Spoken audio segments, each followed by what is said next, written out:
Livro do profeta Amós. Nós estamos estudando os profetas menores. O profeta Amós profetizou nos dias de Jeroboão II, no Reino Norte, e nos dias de Uzias, no Reino Sul. Nós já estudamos esse período da história no segundo livro dos Reis, capítulo 14. Então, se você quiser saber mais detalhes desse período, vale a pena ouvir novamente os áudios.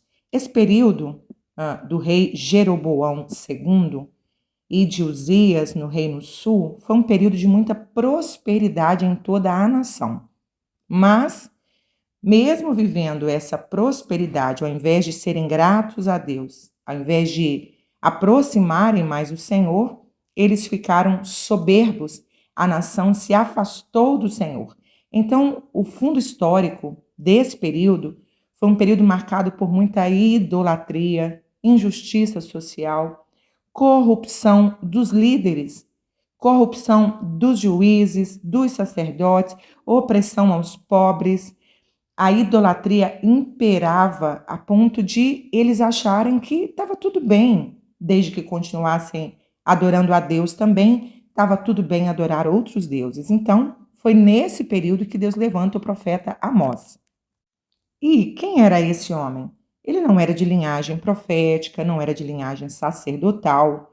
Ele, no capítulo 7, versos 14 e 15, ele fala que ele era um boieiro, um pastor, ou seja, alguém do campo, alguém simples. Mostra aqui que Deus ele escolhe quem ele quer, segundo o seu infinito propósito e segundo a sua vontade. A vida de Amós mostra que Deus pode escolher qualquer pessoa, independente da sua profissão, do seu status social, para transmitir a sua mensagem. Nós vamos perceber uma linguagem bem pastoral no livro, já que ele é um homem do campo, ele vai usar exemplos para profetizar, falando, por exemplo, de uma carroça, no capítulo 2, de um leão rugindo, no capítulo 3, de uma ovelha mutilada, de vacas gordas, no capítulo 4, de um cesto de frutos maduros, e ele vai profetizar com muita sinceridade, com muita propriedade, com muita coragem. Ele, assim como todos os profetas de sua época, Oséias foi um desses profetas, Isaías foi um desses profetas, ele vai profetizar com muita coragem, com muita determinação, enfrentando o sistema político, enfrentando o sistema religioso, mas ele foi um homem corajoso. Então vamos aprender com as mensagens desse grande homem de Deus. Vamos aprender agora no livro de Amós. Livro do profeta Amós, capítulos 1 e 2. O livro começa com a descrição de quem era esse profeta. Palavras de Amós, que está entre os pastores de Tecoa.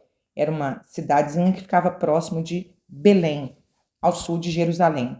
E o que ele viu a respeito de Israel nos dias de Uzias, rei de Judá, e nos dias de Jeroboão, filho de Joás, rei de Israel, 2 anos antes do terremoto. Então, aconteceu um terremoto 2 anos após a profecia de Amós, e esse terremoto ele veio para mostrar a veracidade das palavras do profeta e para lembrar o povo de que um juízo maior viria sobre aquela nação. O propósito do livro é mostrar para a nação de Israel que Deus levantaria a Assíria para invadir a nação, assim como os outros profetas contemporâneos disseram à nação e a nação não ouviu. Temos um outro profeta que vai sair do campo de uma vida simples e vai ter coragem de enfrentar tudo e todos, falar contra o pecado e anunciar que um juízo de Deus viria sobre a nação. No capítulo 1, Deus vai falar acerca de um juízo que viria sobre várias nações, como, por exemplo, a Síria, a Filístia, Tiro, Edom, Amon e Moabe. Essas nações foram nações que oprimiram o povo de Deus. Os sírios, eles eram muito cruéis, muito malvados, como está escrito no verso de número 3. Essas nações também foram julgadas por Deus porque elas violaram seus pactos com a nação de Israel. E Israel estava sendo condenada por violar a lei de Deus. E no capítulo de número 2, ele para de falar das nações e ele começa a falar sobre o castigo de Deus que viria sobre Judá e sobre Israel. Verso de número 4. Por 3 transgressões de Judá e por 4 não retirarei o castigo. Por quê? O motivo está aqui. Rejeitaram a lei do Senhor, não guardaram os seus estatutos, antes se deixaram enganar por suas próprias mentiras, após as quais andaram seus pais. Por isso, porei fogo a Judá, e ele consumirá os palácios de Jerusalém. E o Senhor também dá sentença para Israel. Por 3 transgressões de Israel, verso 6, e por 4 não retirarei o meu castigo. Essa expressão é muito repetida aqui nos capítulos 1 e 2, Deus mostrando que ele não ia mais tolerar os pecados, as transgressões do seu povo. Deus mostra o motivo, verso de número 6, porque vendem o justo por dinheiro, o necessitado por um par de sapatos, suspirando pelo pó da terra sobre a cabeça dos pobres, pervertem os caminhos dos mansos. Um homem e seu pai têm relação sexual com a mesma mulher, profanam o nome santo do Senhor, deitam junto a qualquer altar sobre roupas empenhadas e na casa de seus deuses bebem o vinho dos quais tinham mutado. O Senhor mostra essa quebra de aliança. Verso de número 10, também vos fiz subir da terra do Egito, 40 anos eu guiei vocês no deserto, para que vocês possuíssem a terra do amorreu. E dentre os vossos filhos eu levantei profetas, e dentre os vossos jovens eu levantei nazireus, seus filhos foram escolhidos, separados para a minha obra. Mas, verso 12, vocês deram vinho aos nazireus, o que era proibido, ou seja, vocês fizeram os nazireus quebrarem a aliança deles comigo, porque o nazireu ele tinha uma aliança, e nessa aliança ele não poderia beber o fruto da vide. E verso 16, o Senhor deixa claro, mas o juízo virá e o mais valente vai fugir naquele dia, diz o Senhor, no dia do juízo. Esse valente, aqui fala dessas pessoas que afrontam a Deus, escarnecem de Deus e acham que está tudo bem. A prosperidade da nação fez a nação se afastar de Deus. Quantas pessoas hoje oram pedindo a Deus um emprego, uma empresa, e depois que o Senhor os abençoa com uma vida financeira abençoada, quantas dessas pessoas acabam por se afastar de Deus? É muito comum do ser humano buscar a Deus em momentos difíceis, principalmente financeiramente dizendo. Mas segundo as Escrituras, a riqueza que Deus dá para os seus servos, ela deve ser bênção para as pessoas. Riqueza nas mãos de alguém que não tem temor a Deus vira maldição. Riqueza na mão de um homem temente é bênção para ajudar pessoas.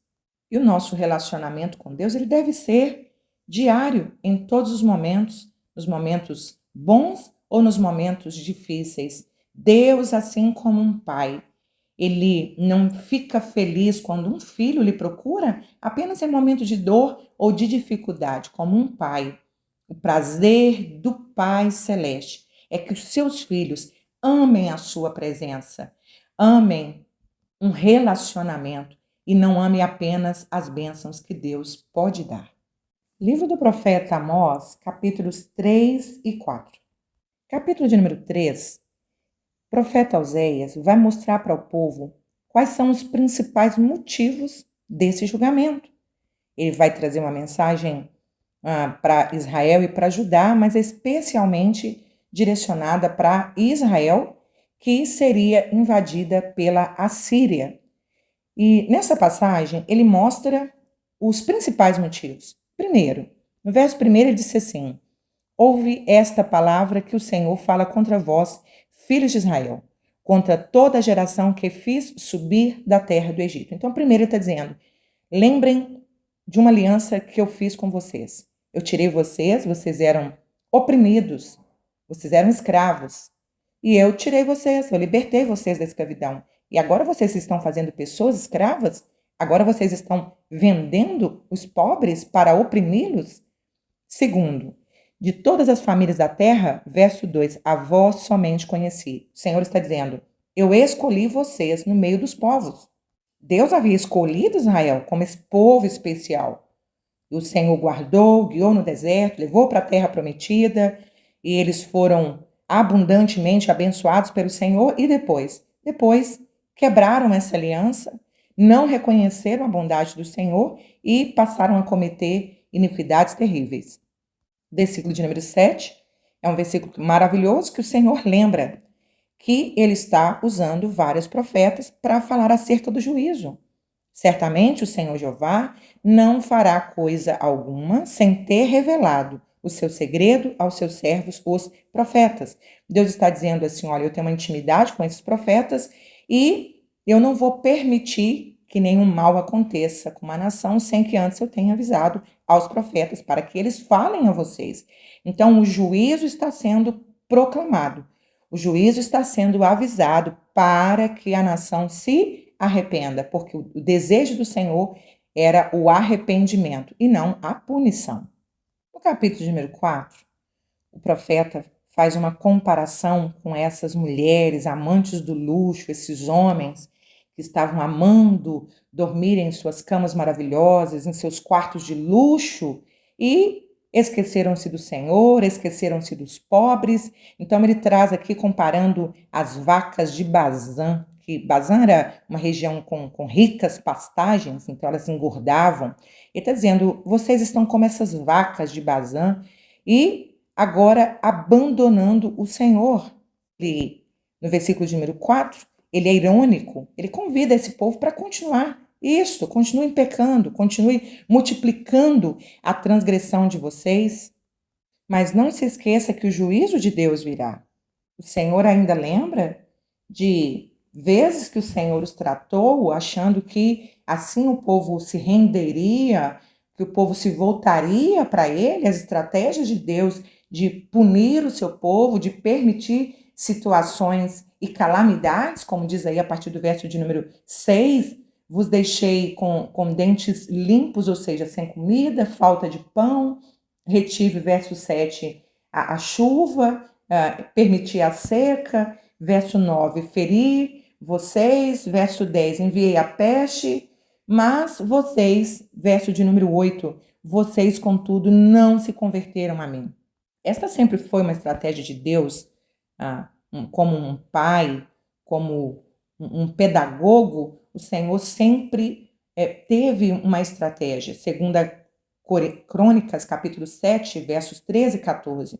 O Senhor às vezes permitia a seca, às vezes permitia que gafanhotos invadissem a terra, como estudamos no livro de Joel, e comessem toda a plantação, com o intuito de trazer esse povo de volta a ele. Verso 14 diz, mas se o meu povo, que se chama pelo meu nome, se humilhar e orar, e se arrepender dos seus maus caminhos, eu ouvirei dos céus, perdoarei os seus pecados. Então, o Senhor está agora convidando, dizendo, olha, eu já usei outras estratégias e mesmo assim vocês não se renderam. Portanto, verso 12, assim te farei, ó Israel, e por isso te farei, prepara-te, ó Israel, para te encontrares com o teu Deus. Porque ele é o que forma os montes, cria o vento, declara ao homem qual é o seu pensamento, o que faz de manhã, da manhã trevas e pisa os altos da terra, Senhor dos exércitos é o seu nome. Eu tenho um controle de tudo nas mãos, eu sou Deus soberano, assim como eu faço, crio coisas extraordinárias, eu também posso permitir o mal. Como diz livro do profeta Isaías, capítulo 45, verso 7. Eu, Senhor, crio o mal, não o mal moral, mas Deus permite calamidades, permite o mal físico, nunca o mal moral. Deus é santo e não há imoralidade em Deus. Então, quando ele diz, eu estou permitindo essas situações com vocês, o mal físico é para que vocês se arrependam. Não é diferente hoje. Deus é o mesmo e ele continua trabalhando da mesma forma. nações que se afastam de Deus e se entregam à imoralidade, à idolatria, Deus continua usando esses meios para atrair essa nação de volta, permitindo fome, permitindo situações naturais como terremotos, chuvas fortes. E algumas pessoas questionam e dizem: onde está Deus? Onde está Deus? Claro, ele está ali, sempre esteve ali, mas fomos nós, seres humanos, que nos afastamos dele. Então, o Senhor permite uma crise econômica, uma nação enfrentando a corrupção com líderes imorais, líderes corruptos, corrupção no governo, corrupção na religião. Para quê? Para que essa nação se arrependa, se humilhe e comece a clamar: ó Deus, tem misericórdia de nós. E quem sabe assim essa nação converta de verdade e se volte para Deus. Livro do profeta Amós, capítulo 5 e 6. Capítulo 5, Deus convida o povo ao arrependimento e diz que ele não vai receber o culto hipócrita deles. Então, o profeta Amós, ele convida o povo a buscar ao Senhor para que vivam. Buscar ao Senhor significa aproximar-se de Deus, aceitar viver o senhorio de Cristo, estar debaixo de um governo de Deus em todas as áreas da nossa vida. Não é só um dia, não é só num ritual, é deixar que Deus direcione tudo na nossa vida. Isso é buscar ao Senhor. Buscar ao Senhor para que tenham vida, ou seja, não existe vida fora de Deus. Verso 7. Busque a Deus para que vivam na justiça. Também não existe justiça longe de Deus. 14, não existe senso de bondade longe de Deus. Buscai o bem e não o mal, para que vivas. Deus é a base de uma vida longe do mal. Para vivermos uma vida longe do pecado, longe do mal, precisamos ter uma vida de intimidade com Deus. Verso 21, ele diz: eu aborreço, eu desprezo as vossas festas, vossas assembleias solenes, não me dão nenhum prazer. Ainda que me ofereçais, verso 22, holocaustos, ofertas, não me agradarei deles. Os louvores, os cânticos perfeitos, bem ensaiados, mas eu não vou receber, porque o que eu quero de vocês é arrependimento, é obediência. Quantas pessoas vivem da mesma forma? Vivem longe de Deus, só buscam a Deus quando precisam de uma bênção, de um milagre, mas não abrem mão de outros deuses. Quais são os outros deuses? Pecados sexuais, vícios, prazeres carnais, e elas acham que existem vários compartimentos e tem aquele momento ali de buscar a Deus, aquele momento ali de agradar a carne. Já fui criticada por querer fazer uma oração, por exemplo, dentro de um ambiente de trabalho e as pessoas dizerem: não, orar é lá na igreja, aqui não é igreja. Ou às vezes em uma festinha na casa, agradecer a Deus no momento de aniversário e alguém murmurar dizendo: isso aqui não é igreja. Estas pessoas que pensam assim, elas acham que existe uma dicotomia, que existe um momento da vida com Deus e um momento de uma vida sem Deus. E é isso que Deus está rejeitando aqui. Capítulo de número 6, Amós faz uma acusação aos que viviam uma vida de luxúria, tanto em Judá como em Israel. E essas grandes riquezas que trouxeram muito conforto faz com que as pessoas elas pensem que elas estão seguras pelo dinheiro, têm um bom carro, têm uma boa casa, têm um bom plano de saúde, é como se não precisassem de Deus. E algumas pessoas tornam-se tão egoístas que elas ficam insensíveis ao sofrimento alheio. E era isso que o povo estava fazendo. Verso 4, vocês estão dormindo em cama de marfim, leitos maravilhosos, cantando músicas maravilhosas, com instrumentos lindos, bebendo vinho, está tudo perfeito, mas eu não estou agradando disso. Eis que agora, verso 7, ireis em cativeiro. Verso 14, eu levantarei sobre vós, ó casa de Israel, um povo, diz o Senhor, Deus dos exércitos, e esse povo vai oprimir vocês. Deus estava dizendo aqui que ele tinha um instrumento de correção para esse povo, que era a Assíria. Temos vivido dias muito semelhantes. As pessoas estão tão voltadas para si mesmas e tão preocupadas com o conforto e com banquetes em muitos lugares, estas pessoas não estão percebendo ainda que Deus está nos chamando ao arrependimento. Muita festa, muita comida, muita risada, muito show, pouco quebrantamento, pouco jejum. A fartura de comida e banquetes na Bíblia estão muito relacionados a uma vida de libertinagem. Não estou falando aqui de que nunca deva ter esse momento, mas em ocasiões de extrema urgência de um juízo de Deus, a ordem de Deus era parar com os banquetes, parar com mais músicas, ou seja, eu quero lamento, eu quero choro, uma nação como a nação brasileira, que tem vivido dias tão difíceis, uma nação que tem vivido dias de tanta malignidade e há tanta preocupação com shows na televisão, Big Brother Brasil e carnaval, como se isso fosse o mais importante, a diversão fosse o mais importante. Quantas pessoas estão mais preocupadas com esses reality shows, quem é que vai ser eliminado, quem é que vai continuar, com tantas outras coisas graves acontecendo. A voz de Deus é a mesma para essa geração. Arrependei-vos, porque o dia do Senhor está perto. Livro do profeta Amós, capítulos 7, 8 e 9. Esses capítulos, Deus vai falar com Amós através de algumas visões. Deus primeiro fala de um enxame de gafanhotos, que Deus estava preparando para castigar o povo, mas o profeta Amós intercede e Deus, no verso 3, diz que se arrepende disso e que não acontecerá mais. Depois o Senhor mostra um fogo, ele novamente intercede e o Senhor novamente adia o juízo e diz que não vai acontecer novamente. Quando falamos de arrependimento nas Escrituras, não é um arrependimento como de um ser humano, porque Deus não se arrepende, Deus não erra. Seres humanos erram, falham e depois sentem tristeza pelo que fizeram. Não é o mesmo em Deus. A Bíblia usa uma linguagem de acomodação, chamadas figuras de linguagem, ou antropopatismo, que é colocar uma linguagem humana para dar conceitos aos sentimentos de Deus, para que o ser humano compreenda melhor.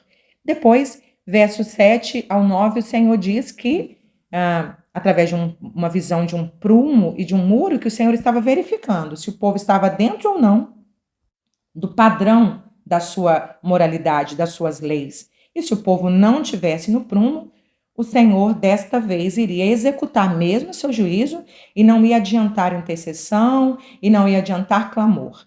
E, enquanto o profeta Amós falava disso para o povo, o sacerdote Amazias, ele não gostou destas palavras e ele acusou o profeta Amós de ser um conspirador. E ele disse, olha, nós não queremos que você profetiza mais aqui em Betel. Verso de número 12 e 13. Vá para outra terra, foge daqui da terra de Judá. Vá para outro lugar para você comer pão, para você profetizar, mas aqui não. Ele estava acusando o profeta de estar ganhando o seu pão através das profecias. Então, o profeta Amós justifica no verso 14 e 15. Olha, eu não era profeta, nem filho de profeta, mas boieiro, cultivador de sicômoros. Mas o Senhor me tirou de após o gado e o Senhor me disse, vai e profetiza ao meu povo Israel. Olha, eu fui escolhido pelo Senhor. Eu não estou fazendo isso por causa de uma escolha minha. Os sacerdotes, eles vinham de uma linhagem sacerdotal, mas o profeta não. O profeta era escolhido por Deus. Ninguém desejava ser um profeta e saber dos riscos de serem acusados falsamente, de serem presos ou até mesmo mortos. Então, era o Senhor que escolhia os seus profetas, assim como hoje. A chamada para pregar o evangelho, confrontar o pecado, falar sobre o juízo de Deus é uma chamada específica. A chamada para pregar o evangelho, o ide de Jesus é para todos. Todo cristão deve evangelizar, mas tem aqueles que foram escolhidos por profetas, não como os profetas no Antigo Testamento, que eram intermediários entre Deus e um homem, mas aquele profeta hoje é aquela pessoa que é escolhida por Deus para pregar o evangelho, denunciar o pecado e fazer isso de uma forma integral. O profeta diz: olha, foi Deus que me tirou de trás do gado, me tirou do campo e disse: vai que eu tenho uma missão urgente para você cumprir. No capítulo de número 8, Deus mostra para ele um cesto de frutos maduros e o juízo de Deus estava perto, o povo já estava pronto para ser colhido. E depois o Senhor mostra várias acusações, do 3 ao 14, sobre as condições de Israel naqueles dias, do profeta Amós, e mostra o que é que Deus faria por causa desses pecados de ganância, de desonestidade, de opressão. Mas, verso de número 11, o pior castigo estava aqui. Eis que vem dias, diz o Senhor, em que enviarei fome sobre a terra, não fome de pão, nem sede de água, mas de ouvir as palavras do Senhor. Os profetas estavam profetizando, gritando, tocando trombeta, e as pessoas não queriam dar ouvidos. Mas o Senhor disse: olha, hoje vocês não querem ouvir, mas um dia vocês vão desejar ouvir e não terão. Será tarde demais. Hoje estamos pregando o evangelho, assim como Noé avisou sobre um juízo de Deus. Nós estamos pregando, convidando a nação, os povos ao arrependimento, mas muitas pessoas não querem ouvir. Quando a igreja for arrebatada, quando a igreja for tirada dessa terra, muitas dessas pessoas clamarão, desejarão ouvir a igreja do Senhor, os pregadores, os profetas, mas nós não estaremos mais aqui. No capítulo de número 9, nessa última visão, Deus está em pé, junto ao altar, mostrando que a punição já está decretada. Ou seja, nesta visão, Deus está mostrando: olha, com certeza haverá um juízo. Isso é inevitável. Diante de toda a situação de pecados da nação, o juízo é inevitável.